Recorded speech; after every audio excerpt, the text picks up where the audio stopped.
አክሊላችን ነሽ ውበታችን ትምክህታችን መጽናኛችን ስምሽን ጠርተን ከሞት ድነናል ምልጃሽ ረድቶን ቀና ብለናል።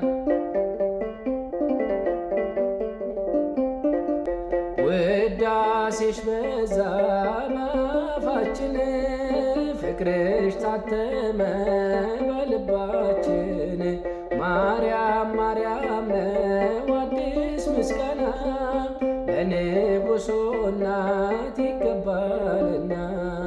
አክሊላችን ነሽ ውበታችን ትምክህታችን መጽናኛችን ስምሽን ጠርተን ከሞት ድነናል